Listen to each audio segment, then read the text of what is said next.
அன்பார்ந்த உறவுகளே, இன்று நான் 1994 வெளியிட்ட நிஜங்கள் என்ற சிறுகதை தொப்பிலே தொப்பித் தோட்டம் என்ற கதையின் ஒரு பகுதியை உங்களோடு ரமலாக வந்திருக்கிறேன். ஆம், நம்ம எல்லோருக்கும் தெரியும், 1820 பின்னர் இந்தியாவிலே இருந்து இந்தியாவின் பஞ்சம், கொள்ளை நோய், வறுமை காரணமாக தன் தாய்மண்ணை விட்டு ஏஜெண்டுகள் மூலமாக கண்மண் தெரியாத இலங்கை தீவிற்கு அங்கே வாழ்வதற்கு வசதி இருக்கிறது, தேயிலை தோட்டங்களின் அடியிலே மாசி இருக்கின்றன, மாசி விளைகின்றன என்ற பொய்யெல்லாம் சொல்லி இந்த மக்களை அங்கே இருந்து புகையிரத்திலே கொண்டு வந்து மீண்டும் ராமேஸ்வரத்திலே இருந்து கப்பலிலே ஏற்றி மன்னார் துறைமுகத்துக்கு வந்து மன்னார் துறைமுகத்திலிருந்து மலையகத்துக்கு கொண்டு வரப்பட்ட சிலர் மீண்டும் போகலாம் என்ற உணர்விலே குடும்பத்தை அங்கே வைத்துவிட்டு வந்தார்கள். சிலர் தனியனாக வந்தார்கள். இவ்வாறு வந்தவர்கள் மீண்டும் போகவே இல்லை. இந்த கதையை சொல்லுகின்ற பொழுது என் மனதிலே சோகம் வரலாம், கண்ணீர் வரலாம். அவை யாவற்றையும் ஒழிக்காது, நேரடியாகவே அந்த உணர்வுகளையும் நீங்கள் புரிந்து கொள்ள வேண்டும் என்பதற்காக அதை ஒழிக்காது மறைக்காது அந்த துயரமான கதையை நான் உங்களுக்கு இப்பொழுது சொல்லப் போகிறேன். நான் பிறந்தது 1949 அப்பொழுது நான் 1953-54 தான் இந்த குழந்தைகளோடு விளையாடுகின்ற, எனது தந்தையார் தோட்டத்தில் கணக்கு பிள்ளையாக இருந்தால் தோட்ட பிரதேசத்திலே வாழ்ந்திருக்கிறேன். அந்த மக்களது வாழ்வோடு கலந்திருக்கிறேன். அப்பொழுதுதான் அங்கே குழந்தைகள் விளையாடுகின்ற அந்த பாடலின் மகிழ்ச்சி தெரிந்தது, சுவை தெரிந்தது. ஆனால் சோகம், நான் தோட்டப்புறங்களுக்கு ஆசிரியராக சென்ற பொழுதுதான் ஆகரபத்தன, மஸ்கேலியா, வட்டவளை, விவண்டன், கோணப்பிட்டியா பகுதிகளுக்கு சென்ற பின்னர் தான் அதன் அர்த்தத்தை நான் புரிந்து கொண்டேன். அங்கிருந்து ஆசிரியர்கள் தெரிந்து கொண்டேன். இப்பொழுதுதான் அந்த புகையிரத பாடலை சொல்லப் போகிறேன். சுக்கு புக்கு நீலக்காரி தொப்பித் தோட்டம், நாங்கள் போகிற கப்பலிலே சனக்கூட்டம்.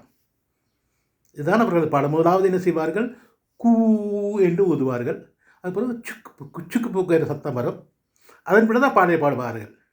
சிக்கு புக்கு நீலக்காரி தொப்பித் தோட்டம். நீலகிரியை தான் அவர் நீலக்காரியை சொல்கிறார்கள். சுக்கு புக்கு நீலகிரி தொப்பித் தோட்டம், நாங்கள் போகிற கப்பலிலே சனக்கூட்டம். இன்னும் வரிகள் இருக்கின்றன, அதை இன்னொரு கதையிலே நான் சொல்லுவேன். எனது கதை முழுமையாக நீங்கள் படித்தால் தெரியும். இவர் என்ன சொல்கிறார்கள்? நீலகிரி என்பது பொதுவாக அந்த காலத்திலே ஒரு சிறப்பான இடமாக இருந்தது. இப்பொழுது சிறந்து செழித்து வளர்கின்ற தேயிலை தோட்டமாக இருக்கிறது. பொதுவாக அந்த பகுதியிலிருந்து தான் அவர்கள் வறட்சி காரணமாக பொதுவாக தமிழ்நாட்டிலிருந்து அவர் வருகிறார்கள். தொப்பித் தோட்டம், அது போகிற இடம் தொப்பித் தோட்டம் என்று சொல்லப்பட்டிருக்கிறது. தொப்பித் தோட்டம், தொப்பி என்பது ஹேட் ஒன் என்று சொல்கிறார். இப்பொழுது அதை ஹேட் ஒன் ஸ்ரீலங்கா, அதாவது மலையகத்துக்கு ஹேட் மலை தொப்பி போட்டோம். அதே மாதிரி தான் இப்பொழுது தெரியும் ஃப்ரூட் ஹில் என்று ஒன்று இருக்கிறது. அதே மாதிரி தான் தொப்பித் தோட்டம் என்ற பதிவாரம். இந்த ஒரு மணக்கண் 1820 பிறகு வந்தாலும் கிட்டத்தட்ட நான் 1955 100-120 வருடங்களுக்கு பிறகு தான் அந்த குழந்தைகளுக்கு தாய் தகப்பன் சொன்னது பிறகு அந்த கதைகள் அவர்களுக்கு அது ஒரு பாட்டாக படித்து கொண்டிருக்கிறார்கள். இது மறைவதற்கு இன்னும் 100 வருடங்கள் போகலாம். இப்பொழுது நகர்வாசியாக மாறிவிட்டது, மறந்துவிட்டது. அவர் என்ன சொல்கிறார்கள்? புகையிர வண்டி, அதாவது கரிக்கோச்சி புறப்பட்டு விட்டது. அவர் சொல்லுகிறார், சிக்கு புக்கு தொப்பித் தோட்டம், நாங்கள் நீலகிரி பகுதியிலிருந்து செல்கிறோம். நாங்கள் அங்கே வந்து கப்பலே இருக்கிறார்கள். கப்பலிலே நாங்கள் வந்த கப்பலிலே சனக்கூட்டம். அது பொதுவாக மக்களை அடைத்து கொண்டு வந்தார்கள். புகைவண்டிலேயே வந்தவர்கள் விடைபெற்று கொண்டு வந்தார்கள். விடைபெற்று வந்தவர்கள் தான் போனவர்கள் சிலர். கப்பலிலே ஏறுகின்ற பொழுது சிலர் நோய்வாய்ப்பட்டார்கள், இறந்தார்கள். அவர்கள் கடலில் தூக்கி வீசப்பட்டார்கள்.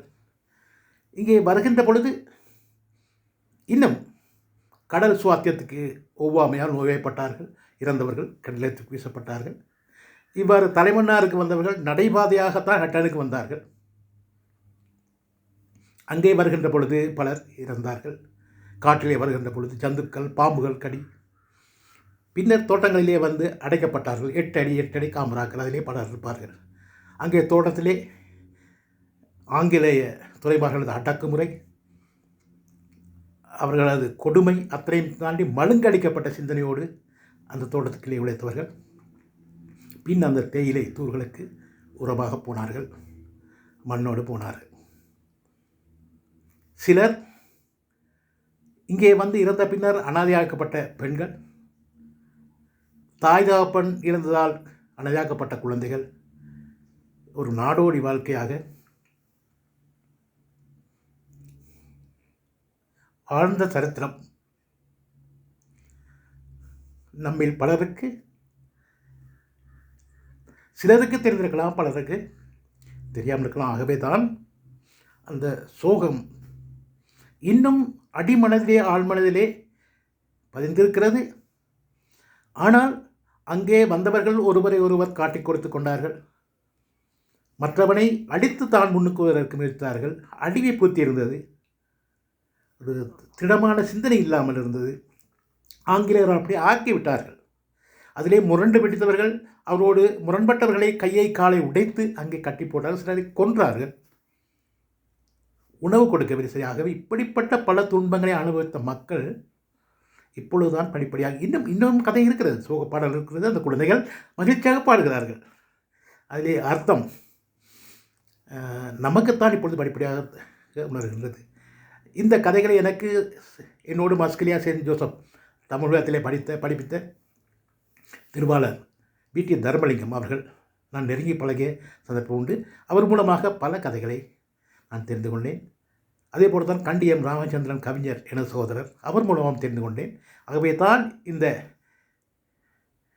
என் அடிமனதிலே உழைத்த அந்த உணர்வுகளைத்தான் கதையாக தந்திருக்கிறேன்.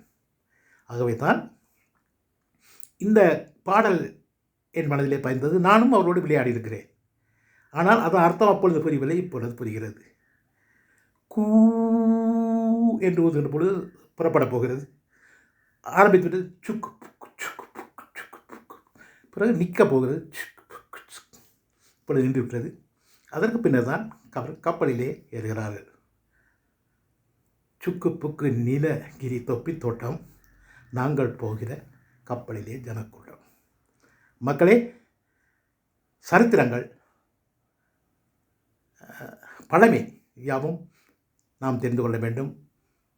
இன்றைய இந்த சிறு கதை இப்பொழுது எனது கதை பெரிய கதை. அதில் ஒரு பகுதி உங்களுக்கு சொல்கிறேன். இதில் உங்களுக்கு பிடித்திருந்தால் நீங்கள் அதை ஏற்றுக்கொள்ளலாம். பிடிக்காது விட்டால் விட்டுவிடலாம். போற்றுவார் போற்றட்டும், புழுதுவாரை தூற்றுவார் தூற்றட்டும், ஏற்றதொரு கருத்தை என் உள்ளம் ஆமென்றால் எடுத்துரைப்பேன், எவர் வரினும் அஞ்சேன் நில்லேன்